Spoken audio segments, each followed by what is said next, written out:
Party of Two right here. Hi, everybody. Welcome to the Party of Two podcast right here at Party of Two. I'm one of your hosts, the internet's Mark Bidonica, host of Party of Two, joined by another host of Party of Two. I am Andrea Donica, part of Party of Two. Nice. It's branding. We've got to hit it. Party of Two. Party. Party of Two. Party. Party of Two. Party of Two. Party of Two. Party of Two. The show where we talk about all sorts of theme parks, but mostly Disney because, damn it, they have the most news. They do. And that's our one. They were making a lot of waves this week. They are. Particularly Bob Iger. Yeah. What a monsterfully tactful person. Oh.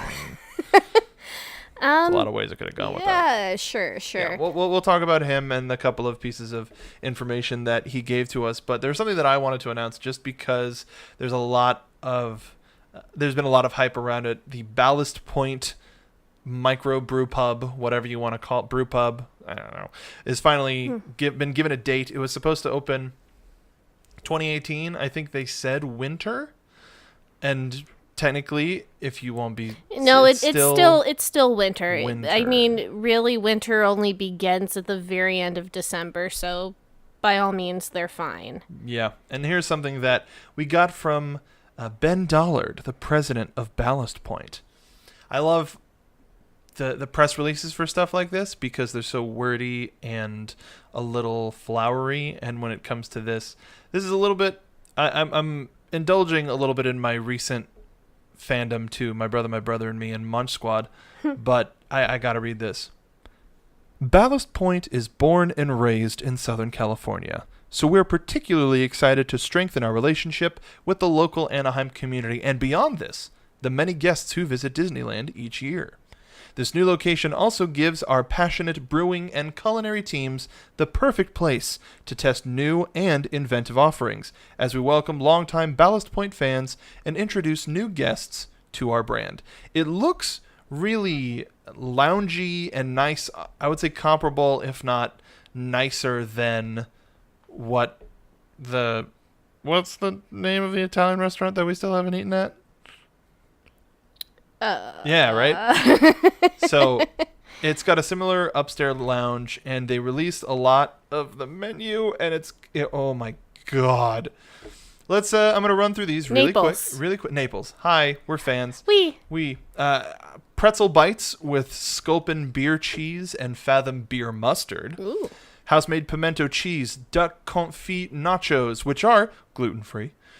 Wahoo beer steamed mussels, glazed pork belly, vegan lettuce cups with impossible protein as the meat, great. Quote, meat.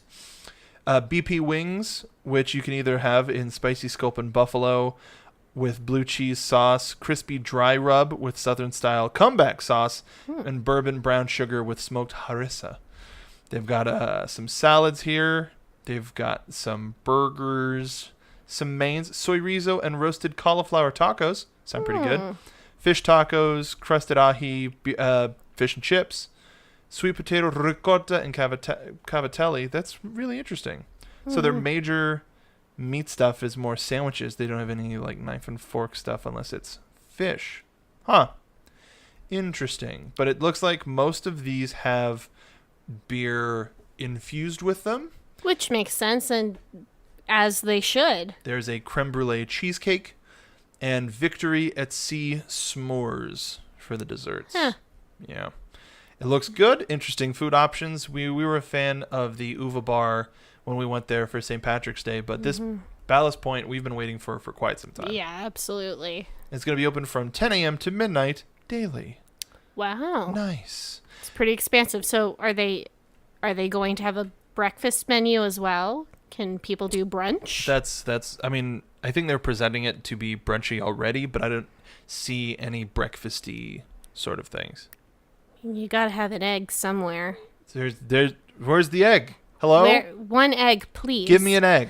I'm gonna walk into Ballast Point. I'm gonna say, hey, give me an egg. Give me an egg. Give me an egg. Marinated in your finest beer. And that's our first shirt. Give me an egg. For some reason. Anyway, man, we're a little stir crazy. It's been an interesting holiday season. We went to Universal recently, but only so because Man, I wish that the hours were a little bit more open at Yeah, Universal. me too. Me too. I mean, once Christmas is over and once Grinchmas is over, everything is like, okay, we're gonna close at 6 o'clock. That's it. And then City Walk is open, but you're never 100% sure how late all of the businesses are gonna be there. So if you pop in to see a movie, for example, and you'd like to get a bite to eat afterwards, you go out and a lot of businesses are closed. You're That's just it. kind of left with the last of Voodoo's daily supply, Yeah. which isn't always a bad thing, but it's not a great thing either. No. So we went there to see Spider-Verse, and by the time we got out, we were a little peckish, and it was nothing. Nothing was open. Things were very closed. They Oh, weren't yeah. just closed. We've been gone for a while. All of our staff has been sent home. We're done. Please don't bother us. Even some of the bigger restaurants. Yeah. So hopefully that's something that they can fix up. They've got some construction going on right now. There's the Baker Street project, which hasn't been revealed as anything yet. And I've talked before about the Louis C.K. issue, which has been fixed. And now Patton Oswalt is the voice of the main character for a movie that we still haven't seen. But now there seems to be a public outcry of Kevin Hart, who's the other lead of that movie. And so I'm wondering if they're just going to have an empty space for a minute, or if Snowball's going to have a different voice as well, or what. But it's still an unannounced project that has gone vertical very quickly. And the Jurassic World section, they've taken more of downstairs. So the food location, I'm just blanking on all sorts of things, but the food location and the merch location are all down and behind walls. The expansion could go pretty far if they wanted to reroute stuff. Oh, I kind of hope that they do go big with this. I mean, now's the time for them to really do it. I always thought that the little playground area for the kids was a really cool idea, but far too small. I felt that it really should have been bigger than it was, and I'm hoping that they are able to expand that. Everything has gotten a lot busier at Universal since they started with Potter, and I feel like Universal could expand that space more now to accommodate more foot traffic walking around. Yeah.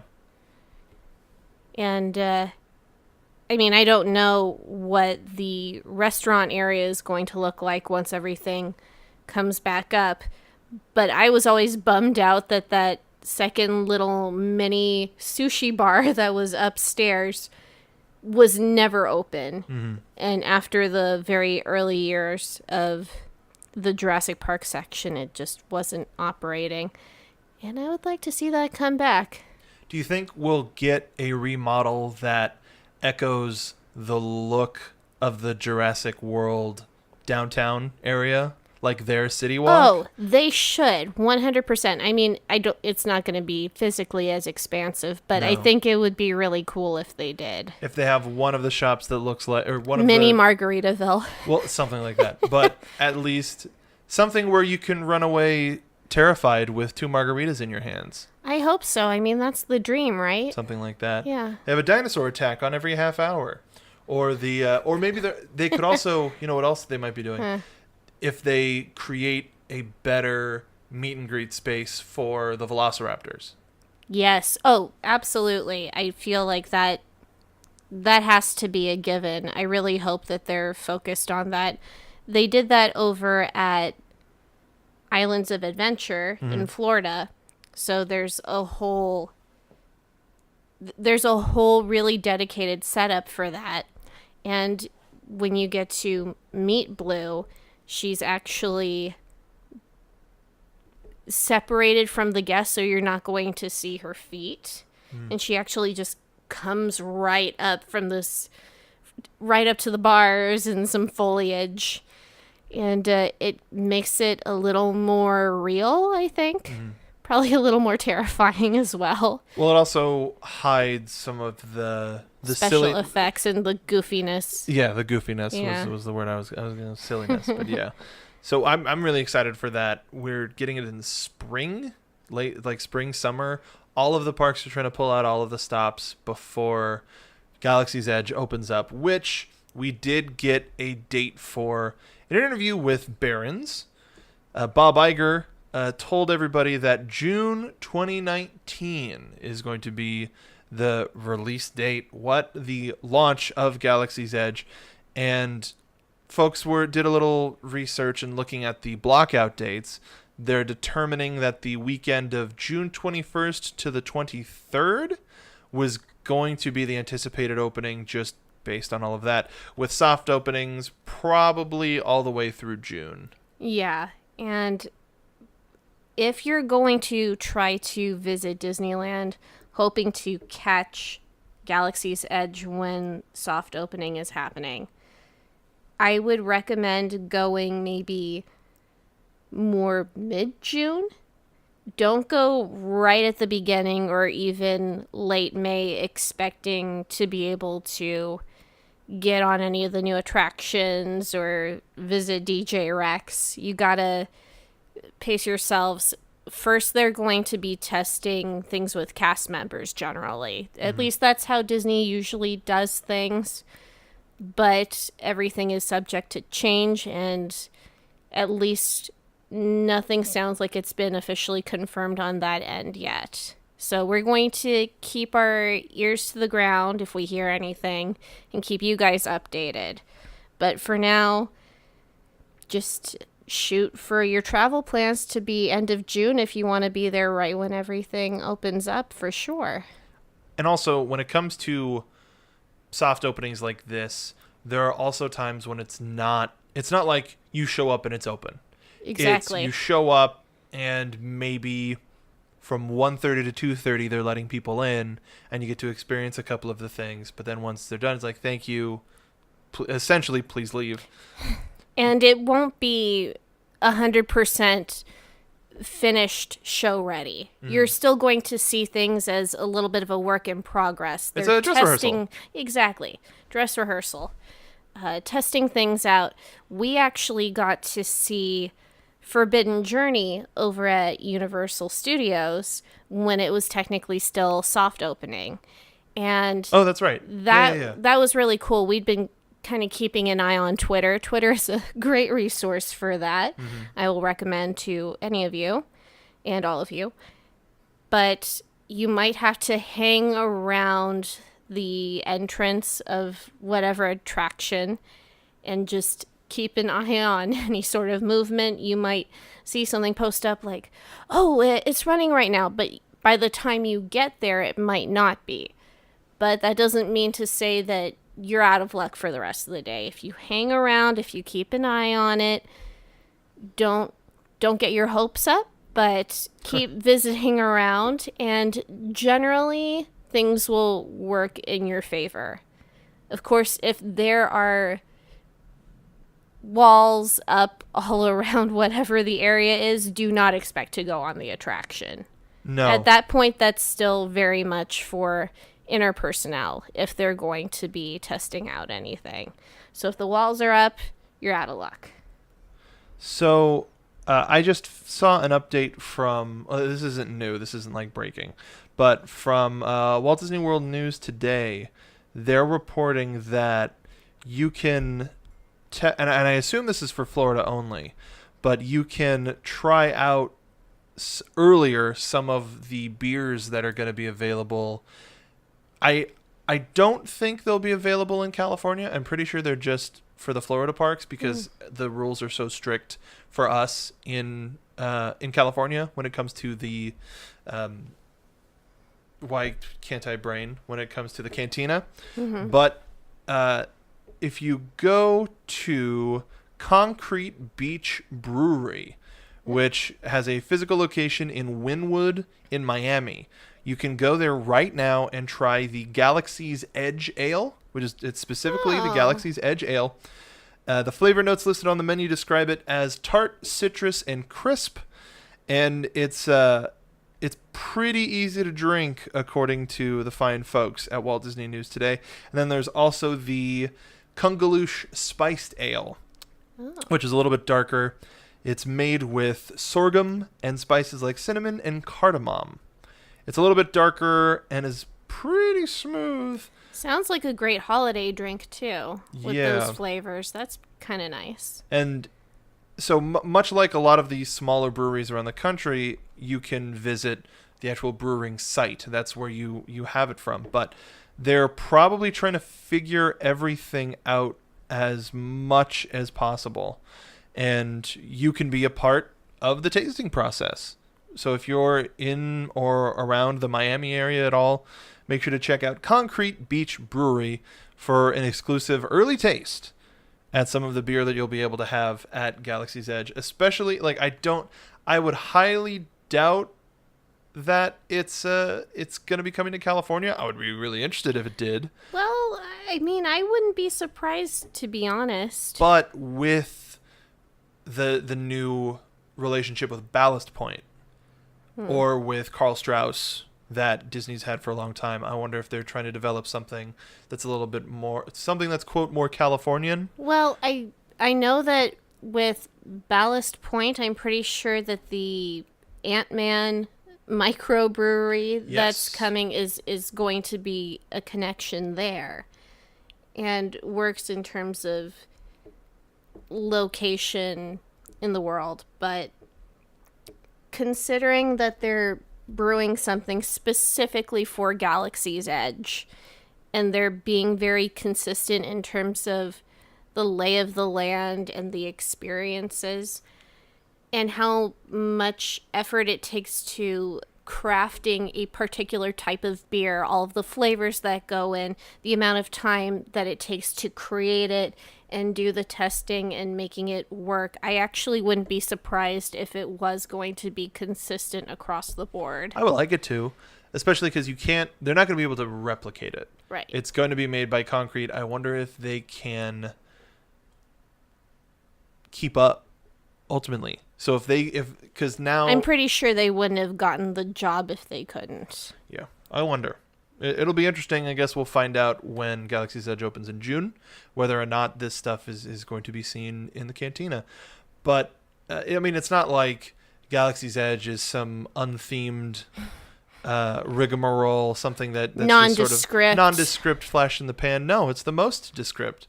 And there was something that happened over the past week that has since been kind of rectified. It's been addressed. Yeah. But in the same release where Bob was talking about he let slip when Galaxy's Edge was going to open in California, he had some other stuff to say. He had a lot to say, and I do highly recommend reading the article from Barron's if you have a moment to do it, because he really talks about everything that the Disney company is looking towards doing or plans, their thoughts about the future, etc. But the online Disney parks community was in a bit of an uproar over something that Mr. Iger said. He was talking about how really the focus for any new attractions for the parks, and really the amount of expansions and money that's being put behind these, the interviewer was bringing up, you're really spending a lot of money on doing all of these expansions. And Iger was talking about how these intellectual properties that Disney owns or Disney has purchased within the past decade, I would say, they're really important. They're really devoted on theming things very, very in-depth and really going all the way with it. And he said something akin to people not being interested in showing up to a roller coaster with a nondescript India theme.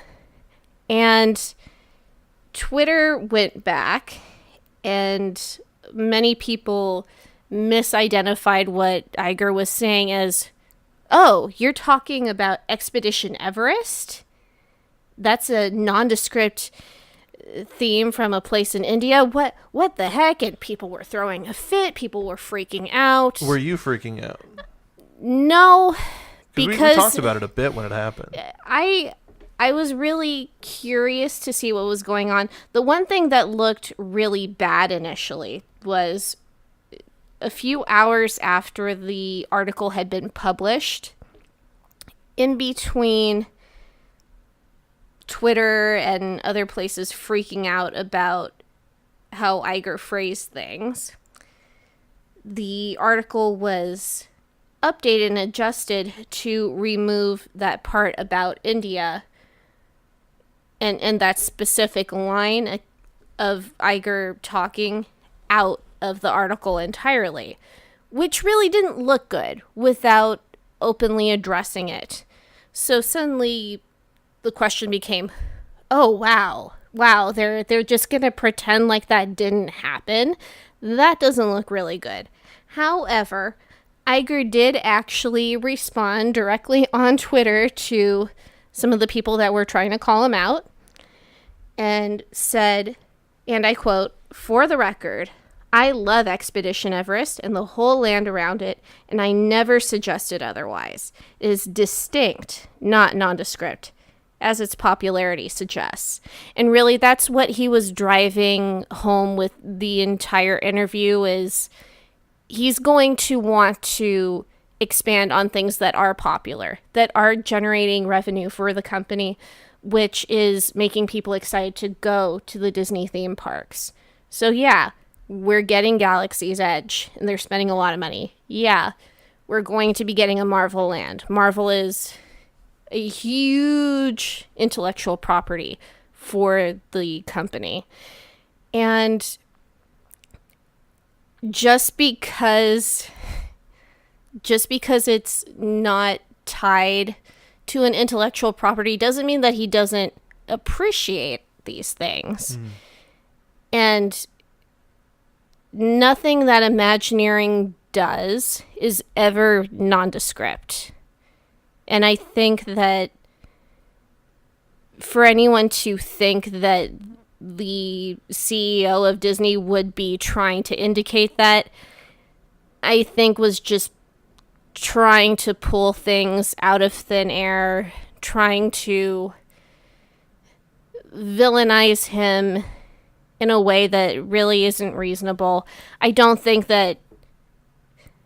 I mean, if I was a head of a company, I wouldn't be trying to shoot my own foot. No. Especially, like, Expedition Everest was such a big deal to open up, and it's a major attraction for Animal Kingdom. That entire area is absolutely breathtaking. It also started to change what Animal Kingdom was. Yeah. Because it started out, you know, I don't want to say that it's like a glorified zoo or anything like that. It's but it's something completely unique on its own. But it started to add its own legends and lore and did something original the Pandora, whatever, but it did something new and different for those types of parks, really. Yeah. And that entire area is very, very special. And from a CEO standpoint, I can understand the emphasis on, one, all of these intellectual properties that they have purchased that has been really major acquisitions and major expenditures. They want to see capital come back in. He's a businessman. I get it. That it just makes sense. But also, there's a reason why it makes sense. Star Wars has been a Goliath of a property for a very long time. Marvel has been a Goliath of a property. Mm-hmm. On and off again, but especially right now, it's a really big deal. So it makes sense. And it doesn't mean to say that we're never going to see an original idea ever again. The emphasis is definitely not there, which is a bummer, of course, but obviously when you hear feedback of people visiting the parks, well, why aren't there any characters in Epcot? Why isn't there this? Why don't I get to see a Guardians of the Galaxy ride? they want to respond to that demand. The public is changing. Yeah. The collective consciousness is changing. The whole world is branded, really. And We might as well be walking with little TM stickers on our bodies somewhere. yeah, everybody, I don't like in any of my producer talk referring to stuff as brands, but that's what it is. That's Yeah. the lexicon. That's the zeitgeist right now. And I similarly to what you said about not shooting yourself in the foot, Iger's not an idiot. No. He wasn't. It's not like he went, oh, whoops, I guess that sounds like Expedition Everest. That never entered his mind. I never thought that this was about Expedition Everest. No. And the people who are taking it out of hand, it's the same in any industry. They're looking for a headline. It's such a political thing to do, I'll say, especially in this sensationalist day and age with really short headlines. Oh, Bob Iger doesn't love anything that isn't an IP. Come on, guys. Well, they're also with, I think, because of previous administrations, folks are looking to vilify somebody so that they can unite over something to get mad at. Hashtag save Disney. That's stupid. And here's one for you. Hashtag cancel WWE Network. Jeez. So there's plenty of fandoms around the world where if people don't specifically cater to them, it's a failure. Yeah. As opposed to Disney is catering to the masses. There is always something for everybody when it comes to this stuff. Yes, while things that you grew up with may not be around anymore, you have to adapt. You have to change. Yeah. And it's people not being able to acknowledge that in their own lives and change with it. Now, am I sad that the Country Bears aren't at the Disneyland park? Of course. They're at other parks around the world, but I have my memories. I have loads of archives. I have the audio from the show, so I can take myself back every now and again. Yeah. But I'm not going to start a war to make sure that the Critter Country 500 becomes an actual ride. That was an amazing thing to see this week. The fact that they were going to possibly an option for replacing the show was to make a ride and recycling all of the animatronics so they didn't really have to make anything new for something. I don't know what it would have been like, but we got art this week from Kirk Hansen that was amazing. But it's one of those things where that kind of a show doesn't really play anymore. Yeah. Like, it's not viable. And even when you updated it to be a little bit more universal with the vacation stuff, like that I don't know if the Country Bear Jamboree came out next year, people wouldn't go for it. They totally wouldn't go for it. It's a demographics thing as well in terms of location. When you think about how people in the US, like the top visiting destination is Walt Disney World. Yeah. That sort of back home country sentimentality and ideology and feel good aesthetic and music, etc. I think that caters more to all of the US, but in terms of Southern California, it's also that corner of the park is just tricky. Unless you're going specifically to Splash Mountain, that area can be deemed a bit of a dead zone. So I think that very much in the way of going to a shopping mall, for example, if the other pieces around it don't generate enough interest for everybody, those businesses are going to close. And I think that is the same for a theme park. If the foot traffic isn't going to go over there, if people are going to go specifically for this type of a thrill, it might also be maybe really why Winnie the Pooh is slow. I mean, it's not remotely the same caliber as Country Bear Jamboree was, but I don't think it's a prime location realistically when you think about it. And that ride doesn't do a lot. No. When it comes to breaking new ground, it's a dark ride. It's a regular dark ride, and there's a place for those, and it's not Critter Country. If it was Pooh's Honey Hunt But from even Tokyo, so, that's in Fantasyland. yeah, So location. that's true. And isn't the one in Florida in Fantasyland as well? Isn't it like on the edge going into Liberty Square? That sounds about right. Yeah, because there's no Critter Country. Yeah. That's what they had to split everything up, and there's no New Orleans and all that. So similarly, when it comes to Star Wars and Marvel, these are the highest grossing pieces of media in the world. How can you not make something from that? Yeah. If you have this, and that it's the main thing I would say with Star Wars fans, because comic book fans are a little bit more understanding. I think. Are they? I think they're a little bit more than Star Wars fans, because the Star Wars fandom is legit toxic, and there's a lot of fight me IRL. There's a lot of strong negative opinions, but they're all contrarian. People want it after the prequels. People wanted to take away the franchise from George. Okay, George sold it to people that were going to take care of it. And now they're lamenting that George doesn't have it, and Disney has it instead, and that's not good either. It's like, can you just back up for a second? You do not own Star Wars. That's half of the problem. Yeah. The fandom thinks that if it's not individually up to what they envision it to be, then it needs to be taken away from whoever is, quote unquote, in charge of the franchise. No, that's not how it works. You don't own it. What has become canon is canon.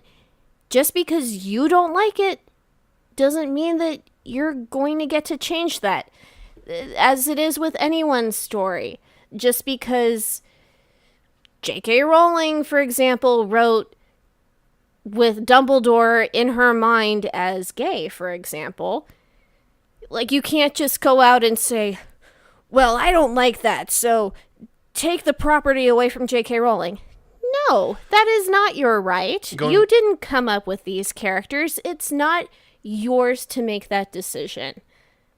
And you can complain about it all you want, but that's just how it is. So either pay up and shut up, or fine, leave.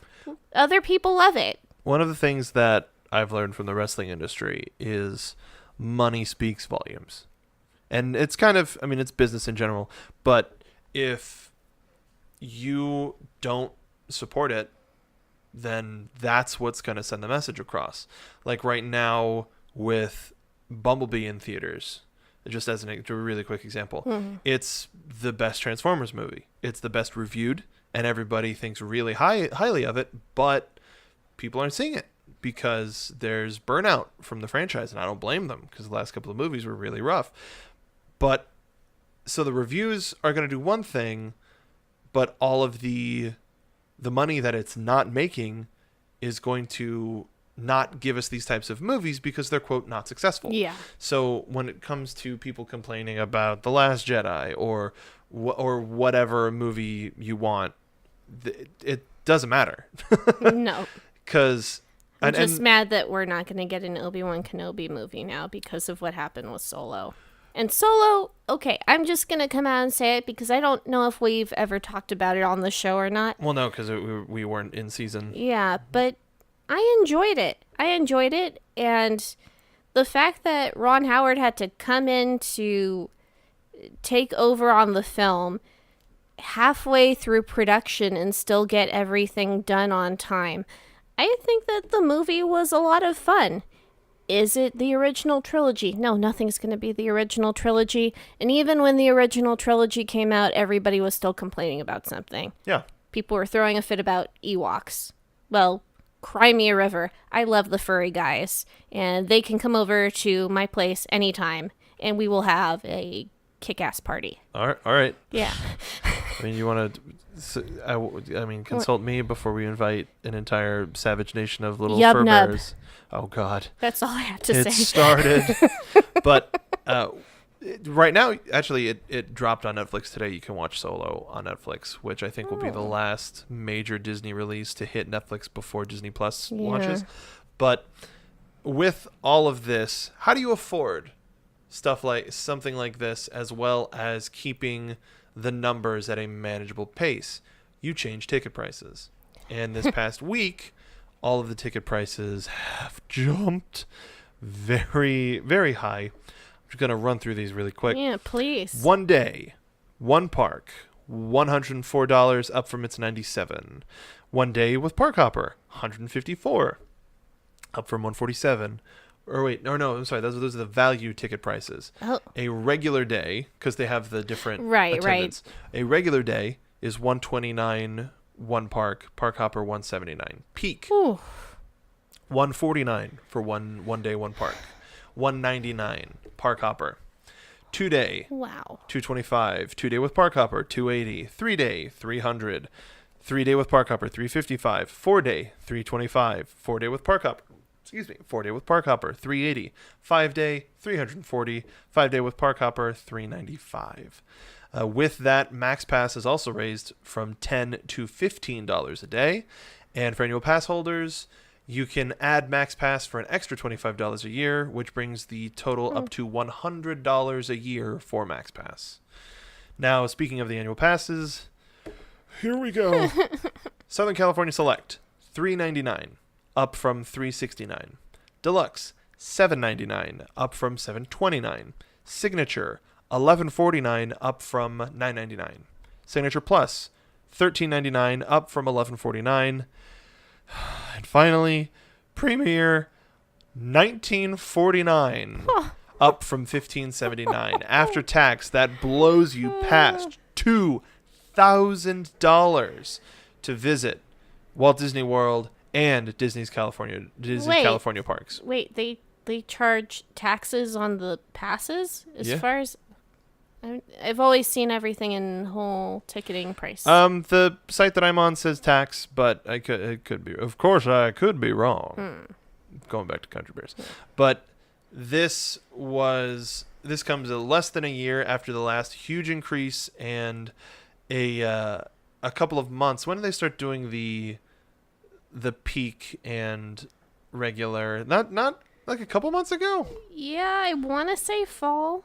So here's another thing that leads us to believe that they're not going to be opening Galaxy's Edge in May, because they're doing their multi-day, their 3 tickets to Disneyland, the SoCal special. You can get 3 day, 1 park per day for $179. That's amazing. That gives you 3 tickets to use from now until May 23rd, which is Memorial Day weekend. You could also get Park Hopper for $234. So that's 3 visits for $234. That's really, really good. Yeah. Like, while we're saving for passes, that sounds like a good option. Because that's 5 months. We can go 3 times in 5 months. Yeah. Yeah. So these prices were introduced just now, and it's terrifying. Even with monthly payment plans, let's do a quick calculation. Yeah. That's a little bit. It's $110 a month for Signature Plus per ticket. That's a lot. How much is it per month for bottom of the barrel?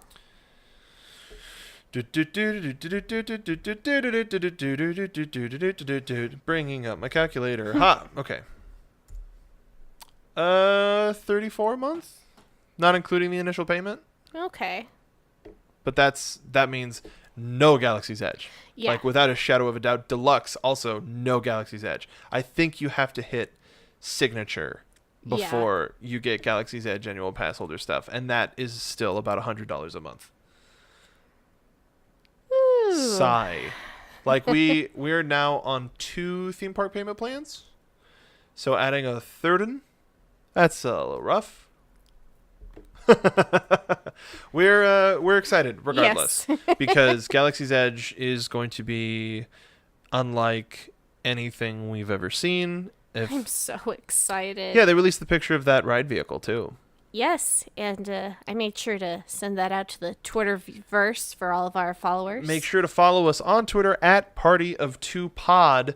Before we go, I want to thank everybody for listening. Thank you for following us over to Anchor.fm. Make sure you leave us a review on iTunes so that we can read it on our show.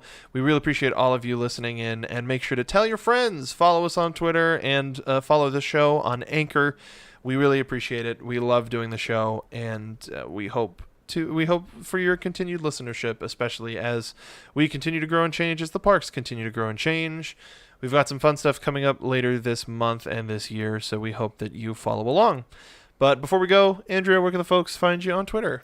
You can find me at DoleWhipDrea on Twitter and on Instagram. So check out any of my fun little parks pictures that I might post up every now and again. And shoot me a DM if you have any questions. Or just at you. Yeah. Yeah. I mean, DMs are dangerous. I would say that I will see the DM much more likely. All right.